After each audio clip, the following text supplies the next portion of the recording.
So Royal Enfield Himalayana KTM Adventure 390.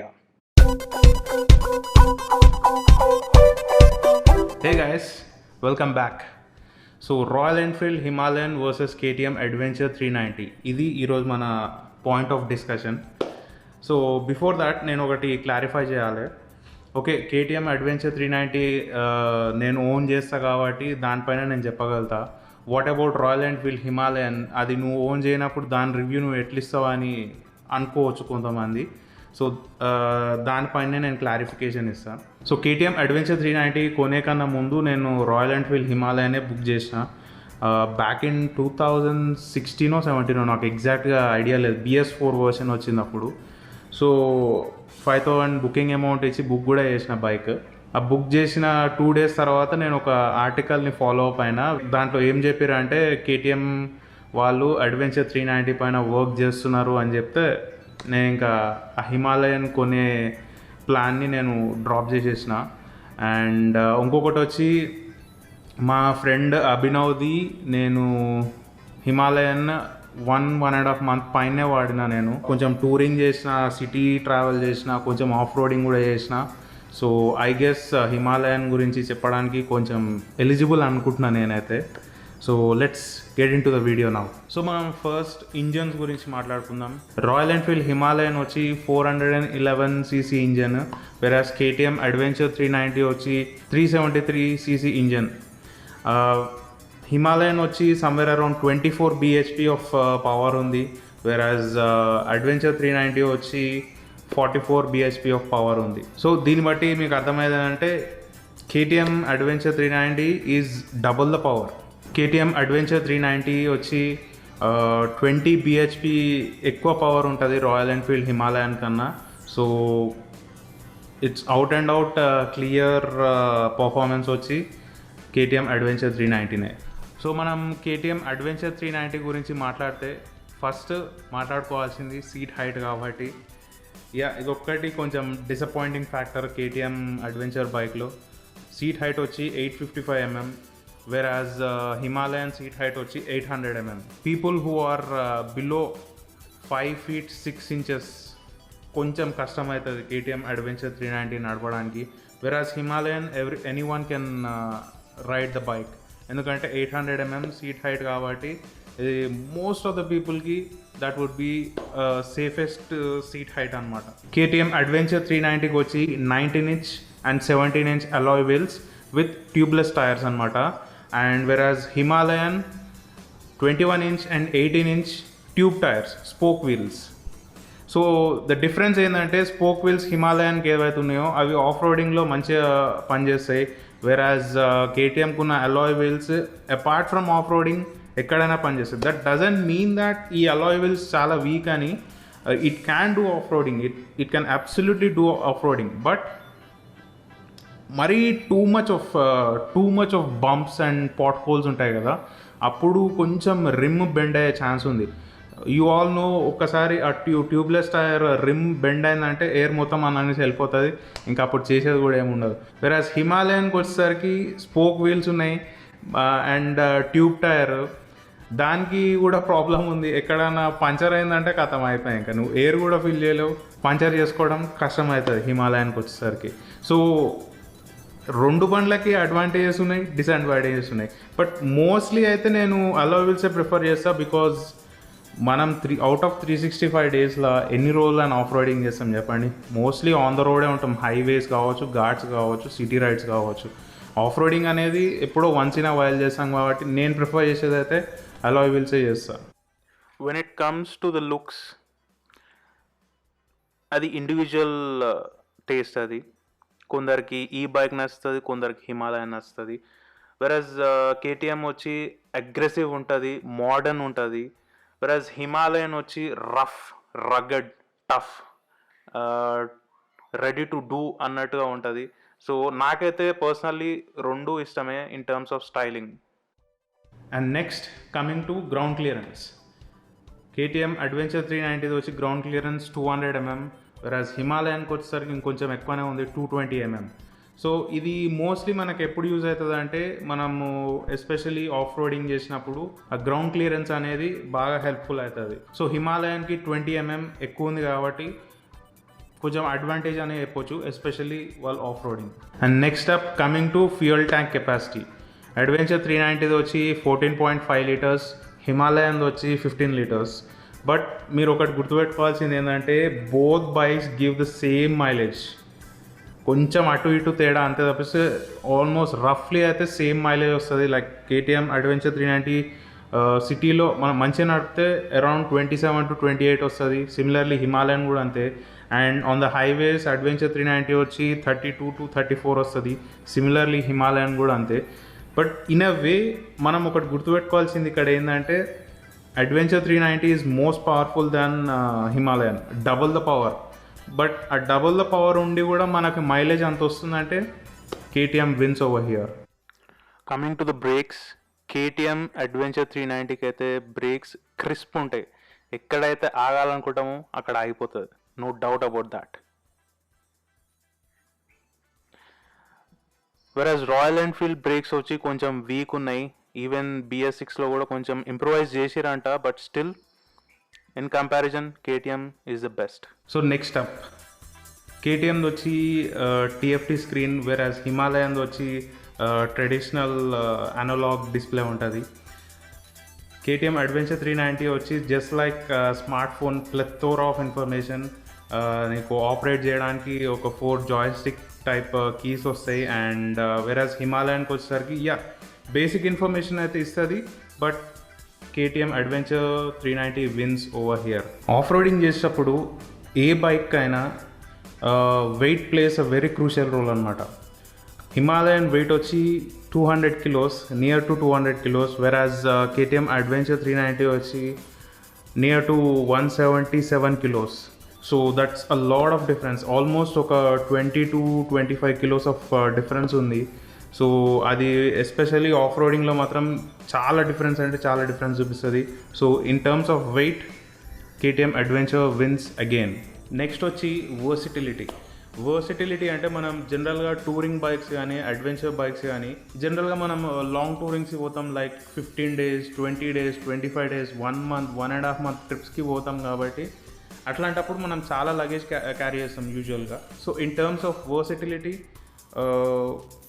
Yes, 2 బైక్స్కి panniers పెట్టుకోవచ్చు, 2 side panniers పెట్టుకోవచ్చు, top box పెట్టుకోవచ్చు అండ్ ట్యాంక్ బ్యాగ్ క్యారీ చేయవచ్చు. But హిమాలయన్కి ఇంకొక అడ్వాంటేజ్ ఏంటంటే జెరీ క్యాన్స్. రాయల్ ఎన్ఫీల్డ్ వాళ్ళు ఇది క్లెవర్గా డిజైన్ చేసిరనే చెప్పాలి. ట్యాంక్కి 2 sides 2 జెరీ క్యాన్స్ పెట్టుకొని క్యారీ చేయవచ్చు అనమాట. సో ఎస్పెషల్లీ మనం లదాఖ్ లాంటి ట్రిప్ చేసినప్పుడు ఫ్యూయల్ స్టేషన్స్ ఉండవు కాబట్టి అట్లాంటప్పుడు ఆ జెరీ క్యాన్స్ అనేది చాలా బాగా పనికొస్తుంది. So Royal Enfield wins over here. And next comes to the features. ఇక్కడ మాత్రం నో డౌట్ కేటీఎం అడ్వెంచర్ 390 మాత్రం క్లియర్ విన్నర్. ఎందుకంటే ఓకే, 2 బైక్స్లో కూడా స్విచబుల్ ABS ఉంది. స్విచబుల్ ABS రాయల్ ఎన్ఫీల్డ్ హిమాలయన్లో రీసెంట్గానే యాడ్ చేసారు BS6 వర్షన్లో. సో 2 బైక్స్లో స్విచబుల్ ABS, వేర్ మనము రేర్ ABS ఆఫ్ చేసుకొని ఫ్రంట్ ABS అనేది అట్లనే కంటిన్యూ అవుతుంది. ఎస్పెషల్లీ ఆఫ్ రోడింగ్లో బాగా పనికొస్తుంది. అండ్ రాయల్ ఎన్ఫీల్డ్ ఫీచర్స్ ఇక్కడికి ఎండ్ అయిపోతాయి. ఇక్కడ నుంచి కేటీఎం 390 అడ్వెంచర్ ఫీచర్స్ స్టార్ట్ అవుతాయి. ఫస్ట్ వచ్చి cornering ABS, traction control, ride by wire, TFT screen, quick shifter. ఈ ఫీచర్స్ ఏవి కూడా హిమాలయన్లో లేవు. సో ఇక్కడ మాత్రం ఇన్ టర్మ్స్ ఆఫ్ ఫీచర్స్ మాత్రం clear winner. Next up lighting system. KTM adventure 390లో వచ్చి completely LED setup, head lamp, tail lamp, indicators, whatever it is completely LED. వెరాస్ coming out to Himalayan head lamp వచ్చి halogen బల్బే, tail lamp వచ్చి LED, indicators వచ్చి again bulbs. But in terms of head light throw మాత్రం I would prefer Royal Enfield Himalayan, because LED lights చూడడానికి power ఎక్కువ ఉంటుంది కానీ దానికి త్రో రేషియో మాత్రం చాలా తక్కువ ఉంటుంది. ఐ మీన్ ఎక్కువ డిస్టెన్స్ పోలేదు. బట్ ఆపోజిట్ ఆన్ కమింగ్ ట్రాఫిక్కి అది టూ మచ్ ఆఫ్ లైట్ లాగానే ఉంటుంది. బట్ ఎవరైతే నడుపుతున్నారో వాళ్ళకి మాత్రం అంత పెద్ద విజిబిలిటీ అయితే ఏమి ఉండదు. LED హెడ్ ల్యాంప్స్ ఉంటే మాత్రం డెఫినెట్లీ ఆక్సిలరీ హెడ్ ల్యాంప్స్ అయితే పెట్టుకోవాల్సిందే. So in terms of head lamp Himalayan is better than KTM Adventure 390. Next up, riding posture and comfort. Riding posture మాత్రం 2 బైక్స్లో మాత్రం వాటికి ఏం పేరు పెట్టాల్సిన అవసరం లేదు. Absolutely comfortable, no doubt about that. Versus coming to seat comfort, హిమాలయన్కి వచ్చి సీట్ కుషన్ అనేది చాలా మెత్తగా ఉందన్నమాట. అది కూర్చున్నప్పుడు మంచిగా అనిపిస్తుంది, కానీ కొంచెం డిస్టెన్స్ ట్రావెల్ చేసినాక బట్ పెయిన్ అనేది చాలా ఇమినెంట్గా ఉంటుంది. అది ఈజీగా తెలిసిపోతూనే ఉంటుంది మనకు బట్ పెయిన్. అదొకటి బాగాలేదు హిమాలయన్లో. Plus coming to adventure 390 seat cushion వచ్చి ఫోమ్గా ఉంటుంది. సో ఇంకొంచెం ఎక్స్ట్రా దూరం దానిపైన ట్రావెల్ చేయొచ్చు అనమాట. So in terms of seat cushion KTM adventure 390. Versus coming to pillion, rear సీట్కి వచ్చేసరికి అగైన్ 390 విన్స్, బికాజ్ సీట్ అనేది వైడ్ ఉంది అండ్ పిలియన్కి కూడా చాలా కంఫర్టబుల్ ఉంటుంది. వెరస్ హిమాలయన్ సీట్ వచ్చి KTM అడ్వెంచర్ 390 కన్నా కొంచెం నారో ఉంటుంది. సో లాంగ్ టూరింగ్లో పిలియన్కి కొంచెం కష్టమవుతుంది. బట్ మోస్ట్లీ అయితే in terms of seat comfort సేమే ఉంటుంది. బట్ KTM అడ్వెంచర్ 390కి వచ్చేసరికి కొంచెం ఎక్స్ట్రా ఎడ్జ్ అనమాట. So again KTM adventure 390 wins over here. ఏ ఆఫ్ రోడింగ్ బైక్ అయినా సస్పెన్షన్ అనేది very crucial. But when it comes to Himalayan, yes, in terms of suspension it definitely wins over KTM adventure 390 because Himalayan suspension travel front వచ్చి 200 mm, rare వచ్చి 180 mm.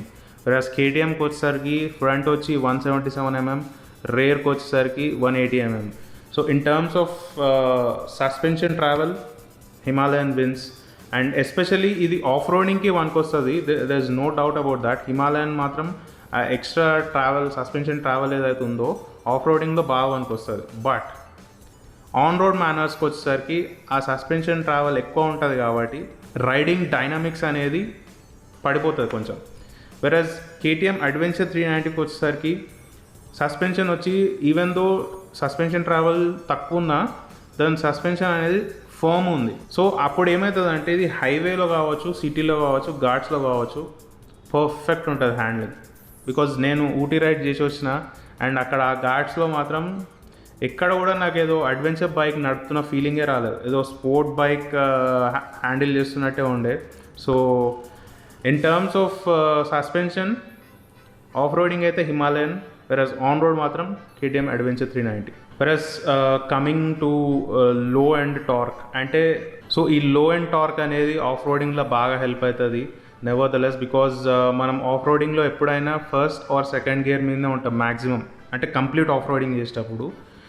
వెరస్ KTMకి వచ్చేసరికి low and torque అంత పెద్దగా అయితే ఏముండదు. I don't know why KTM వాళ్ళు దీనిపైన ఎందుకు వర్క్ చేయలేదు, బికాస్ ఆఫ్ రోడింగ్ బైక్స్కి ఏదైనా ఫస్ట్ అండ్ సెకండ్ గేర్లోనే పవర్ ఎక్కువ ఉండాలి. బట్ ఇందులో మాత్రం లేదు. వెరస్ హిమాలయన్లో మాత్రం ఫస్ట్ అండ్ సెకండ్ గేర్లో ఫుల్ పవర్ ఉంటుంది. But nevertheless when it comes to highways KTMకి mid range and high range మాత్రం టూ మచ్ ఉంటుంది, అంటే క్రూజింగ్కి మాత్రం super.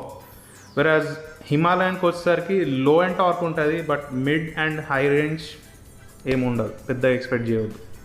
So each of the bike has their own advantages and disadvantage in terms of pickup. And next up build quality. Build క్వాలిటీకి వచ్చేసరికి KTM absolutely wins over here. Even Himalayan is also good, but అందరికీ తెలుసు first generation Himalayan అయితే హెల్ lot of problems. అసలు నేను ఓనర్స్ని follow అయినా, వాళ్ళ blogs చూసిన అండ్ వాళ్ళ రివ్యూస్ చూసిన, అసలు వాళ్ళ పాపం వాళ్ళ బాధలు కాదు వాళ్ళవి. So Himalayan the first generation was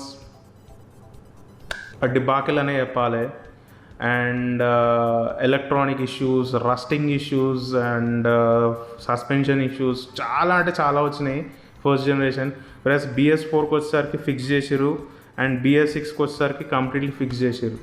వెరస్ KTM adventure 390 వచ్చి even though it's early to judge the bike, నేనైతే 4500 kilometers నడిపిన. ఇప్పటివరకు అయితే నాకు బిల్డ్ క్వాలిటీతో ఏ ఇష్యూస్ రాలేదు, లైక్ పార్ట్స్ ఊడిపోవడం, రస్టింగ్ అట్లాంటిది అయితే ఏమీ రాలేదు. సో నాకు తెలిసి దట్ విల్ కంటిన్యూ అని అనుకుంటున్నా. So in terms of build quality KTM wins. So ఓవరాల్గా ఇది నా comparison. Before giving the verdict, you can follow me on Instagram and Facebook over here.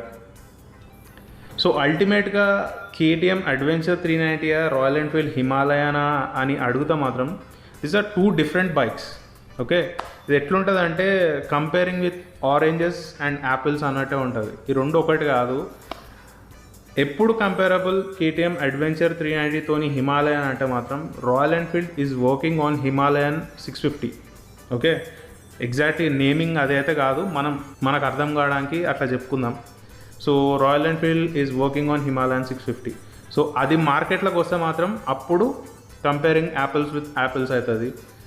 But nevertheless ఇప్పుడు ఎంట్రీ లెవెల్ అడ్వెంచర్ బైక్స్లో పెద్ద options ఏం లేవు కాబట్టి దీస్ ఆర్ ద 2 ఆప్షన్స్. అంటే జనాలు ఎవరైతే అడ్వెంచర్ బైక్ కొనాలనుకుంటారో ఈ 2 బైక్స్ని కంపేర్ చేస్తారు అండ్ చెక్ చేస్తారు షోరూమ్స్కి వెళ్ళి.